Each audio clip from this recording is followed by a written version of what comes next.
Hello viewers, welcome back to a Critics Tech channel.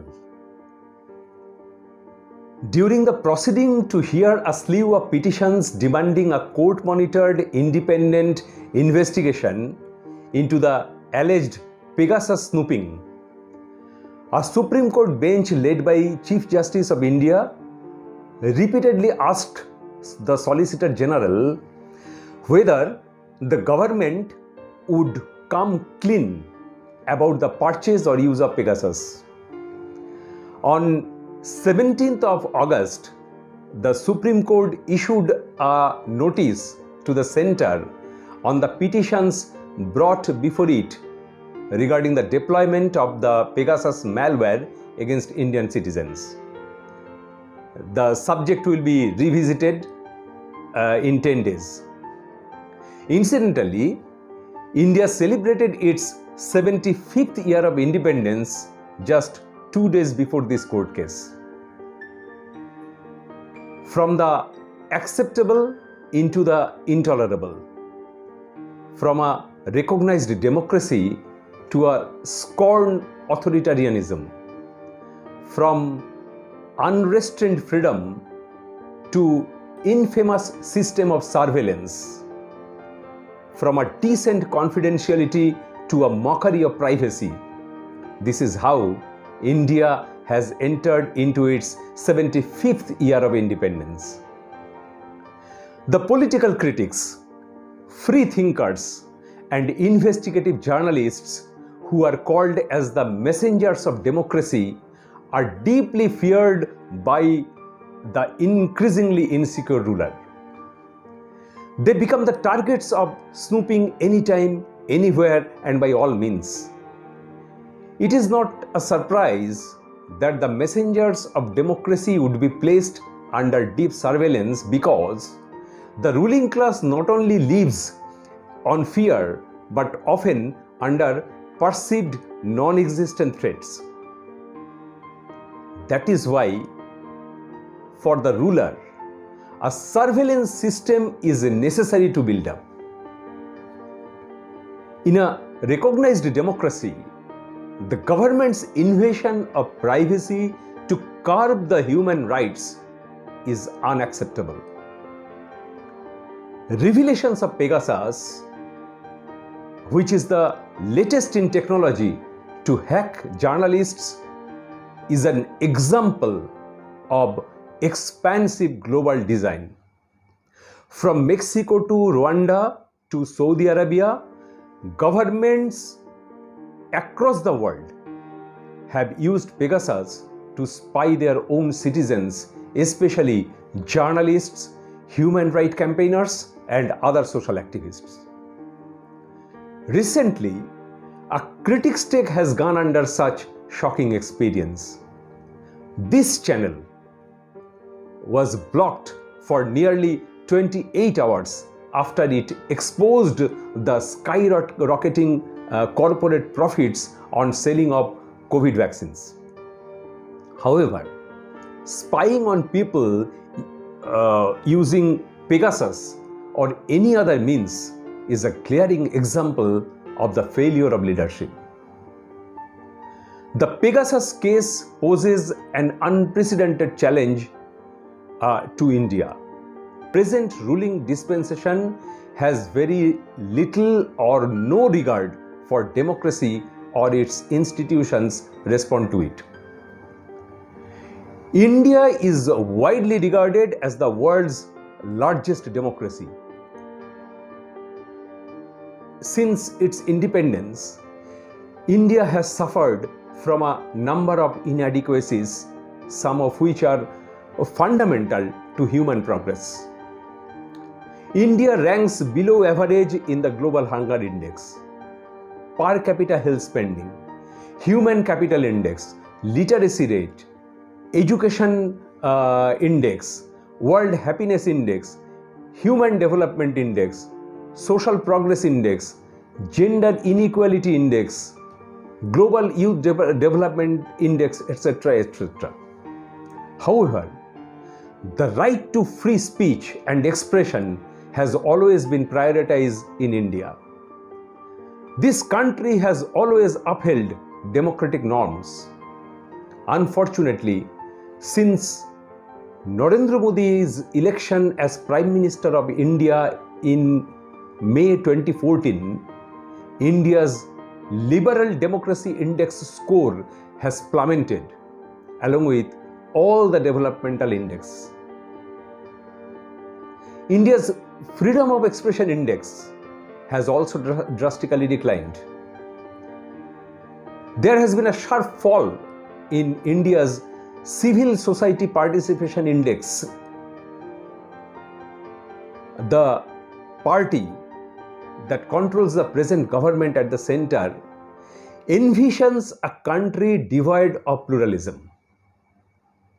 This has major implications for the country's democratic future and democratic institutions. Freedom of expression is a universal human right. It is not the politician's prerogative. It is not also a journalist's prerogative. In fact, in their daily work, journalists are merely practicing every citizen's right to free speech. In any civilized society, it is essential for all citizens to have not just the right to free speech, but also the right to accurate information. The freedom of press can fulfill citizens' entitlement to truthful information. A free press is essential in any democratic society. Those who are in power, a free press keeps them accountable. The press gives a forum for a diverse range of voices to be heard. It is the public's watchdog. Even before the Pegasus scandal broke out, India had been witnessing a serious decline in press freedom. The government's direct and indirect assaults on media persons partially succeeded in creating a climate of self-censorship. Gradually, India was turning out to be a dangerous place for journalists to work freely and without fear. In 2020, at least 226 journalists and 2 media houses were targeted. 13 were killed, 37 were arrested or detained.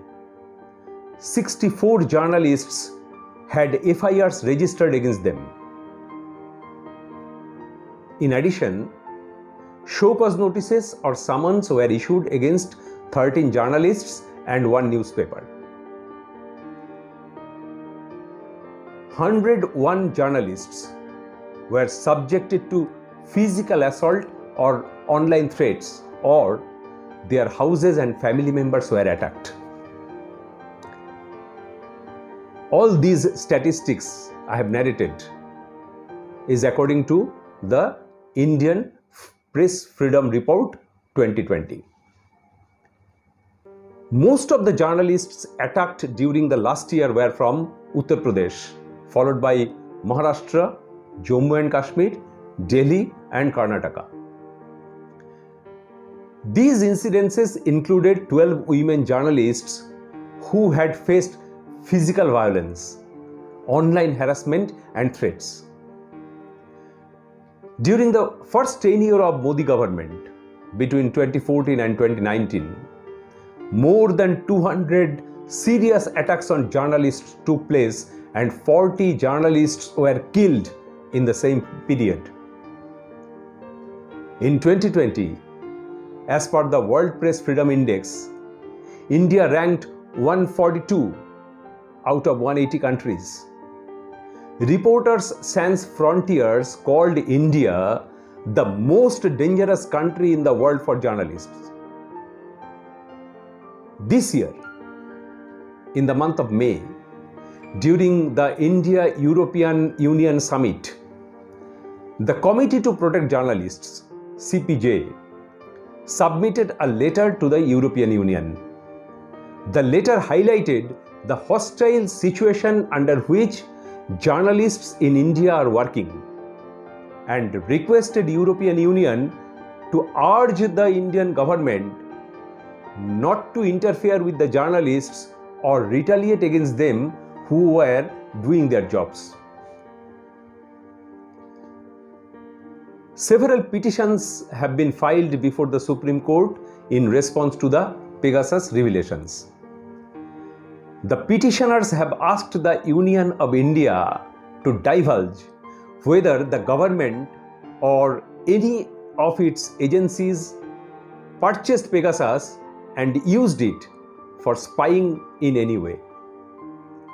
They have also questioned the ramifications of such a hack, whether it was an attempt by agencies and groups to censor and chill the exercise of free speech and criticism in India.